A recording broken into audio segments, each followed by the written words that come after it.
Olá, meu irmão, minha irmã, eu sou o Padre Calmon Malta, missionário claretiano, autor do livro Mundanismo Espiritual, A Denúncia de Francisco e o Caminho de Superação, pela editora Ave Maria.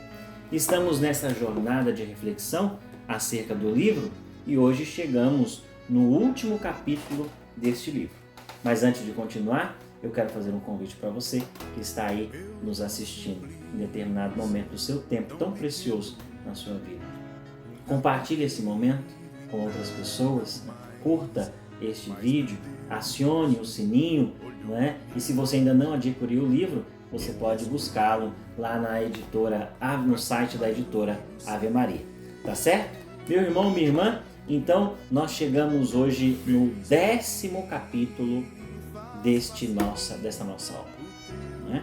Uma alegria poder estar compartilhando isso com você e eu espero que você que já comprou o livro, já adquiriu o livro, esteja gostando da leitura, não é? Então, por favor, vá dando os nossos feedbacks também. Vamos crescer juntos. Eu não sei muita coisa, não sei quase nada, na verdade. Mas o que eu sei, eu quero compartilhar com você com muito carinho e muita ternura. Tá certo? Meu irmão, minha irmã, nesse último capítulo sobre o mundanismo espiritual, nós estamos na terceira parte, que é justamente a parte de superação do mundanismo espiritual. Nós vamos falar hoje sobre a dimensão ético-moral da fé. Nós não podemos viver de modo nenhum a nossa experiência de fé sem colocar em prática esta fé. São Tiago já nos ensina isso, uma fé sem obra é morta, não é verdade? Então veja, tudo aquilo que Jesus nos ensinou, tudo aquilo que Jesus nos mostrou, tudo aquilo que Jesus fez, Ele fez e demonstrou naquilo que nós chamamos de praxis da sua vida, ou seja, na prática. Jesus não apenas foi um homem que falou bonito, Ele agiu em cima de tudo aquilo que Ele falou e tudo aquilo que Ele mostrou, que Ele nos ensinou a respeito do reino de Deus. Daí que a nossa fé cristã católica é uma fé, meus irmãos e irmãs, de compromisso. Então, o nosso ato de crer diante do altar tem uma consequência na vida cotidiana, seja no trabalho, seja na escola, né? Seja aonde eu estiver. Esse ato de fé que nós professamos, principalmente nos domingos quando vamos à missa diante do altar, ele vai se desdobrar no cotidiano da nossa vida. Então, quando nós falamos de uma dimensão ética da fé, essa dimensão ética da fé nasce do Evangelho e da vida de toda a vida da igreja. Então, a igreja ela está inserida no mundo, né? E a igreja é sinal de salvação.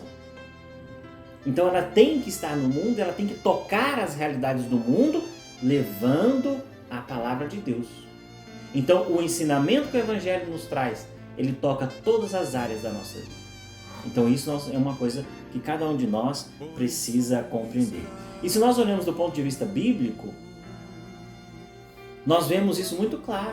Quando as primeiras comunidades compartilham dos bens que têm uns com os outros, quando cuidam dos pobres, né? Quando Jesus cuida, né? Daquelas pessoas que precisam ser curadas nas suas enfermidades, liberta as pessoas. Quando Jesus ele coloca as pessoas diante de Deus nosso Senhor como seus verdadeiros filhos e filhas. Então veja, se nós olharmos para a palavra de Deus, nós vemos uma igreja que desde o início ela anuncia o reino de Deus, mas ela tem compreensão de que o reino de Deus começa com as nossas atitudes, aqui. E hoje, mais do que nunca, nós estamos precisando de cristãos mais éticos. Não é verdade?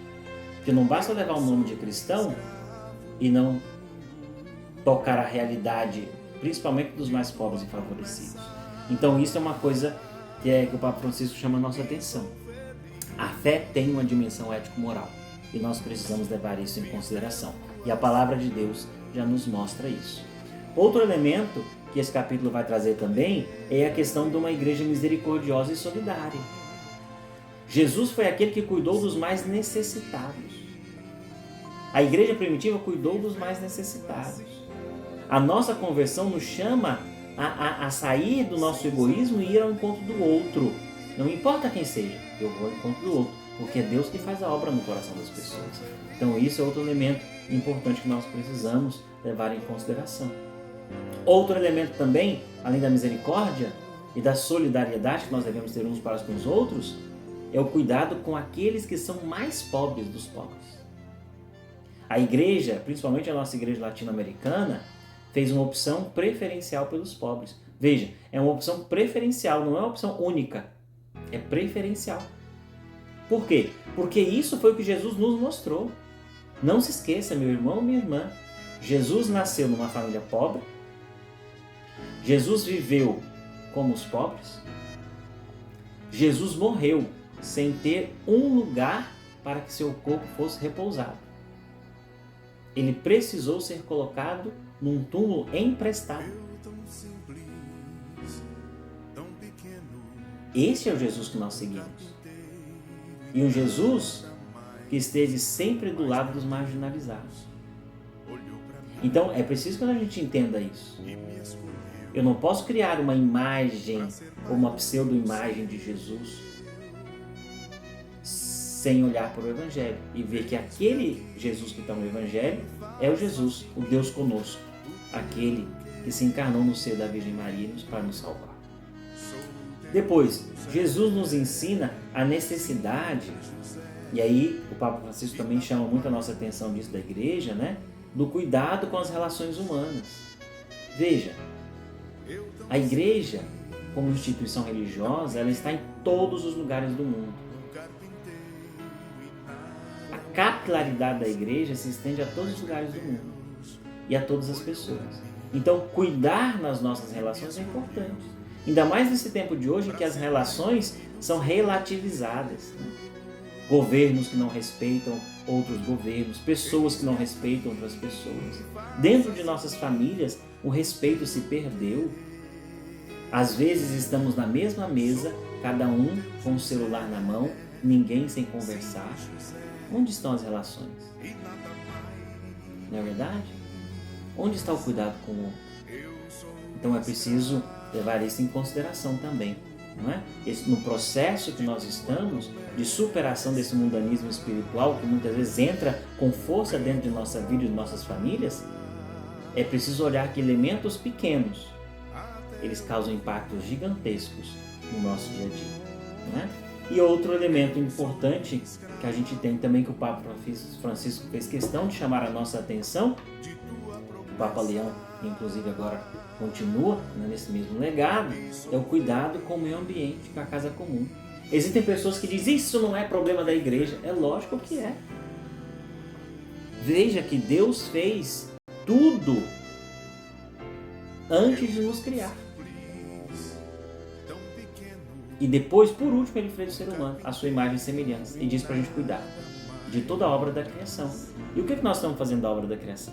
Então, negar a necessidade que a igreja tem, inclusive, de falar com autoridade a respeito do meio ambiente, à luz da palavra